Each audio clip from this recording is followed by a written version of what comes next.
Now, much has been made publicly about the fact that the Little Mermaid, the new Little Mermaid, is going to be a black woman. There are a series of people who signed petition in order to make her Little Mermaid white in an attempt to control the images. They want people to look a certain way. It's amazing because Little Mermaid is actually a fictional character. It doesn't exist. It's not real.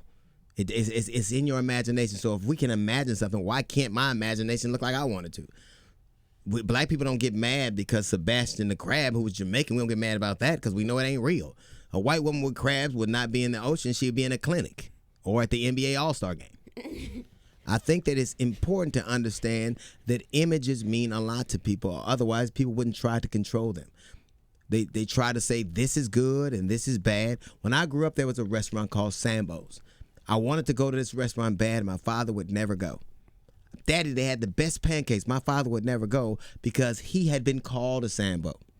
And there were thousands of these stores, thousands of these restaurant chains across this country with Sambos and Little Sambo, and nobody thought that it was offensive until people got voice enough to voice their objections, and now there are about two of them. One is in Oregon and one is in Santa Barbara. And still, people are very offended when they see them. But they control those images. When I grew up, I lived close to Compton. There was a school called Compton High.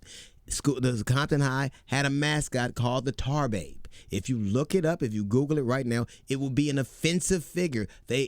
Compton was a white town with a mascot called the Tar Babes.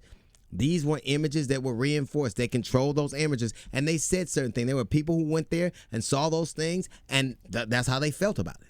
When I first moved to West Hills, my children went to Pomelo Elementary School. My wife and I went to sit in on a class of my son's class. They passed out a Xerox copy of a lesson plan. That lesson plan had a character called Easy Reader.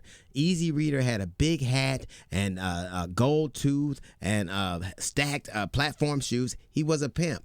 It was so offensive. We talked to the principal, and she said she understood, and they removed it because they get to control these images, much like they're trying to do right now. This is not a question of your pride and what you believe. Why is your pride and everything you're proud of so associated with the humiliation of somebody else? Why is your happiness connected to someone's pain? Why do you care why do you care about statues that offend people and hurt people? Why do you care about images that aren't real that offend and hurt people? Why are you so offended that somebody's imagination looks different than yours? When you derive pleasure from pain, that doesn't make you Christ-like. That makes you a sociopath. If you believe that only through your painful revisitation of history or your painful remaking of something it can be viable, that says a lot about you. There have been 100 white characters that played black roles. Nobody got mad about it because that was the way it is. Now it's going to be different. People have to share.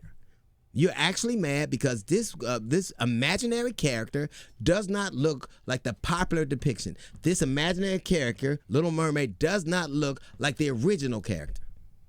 Well, the same could be said of that dude, Jesus, on all them paintings you have.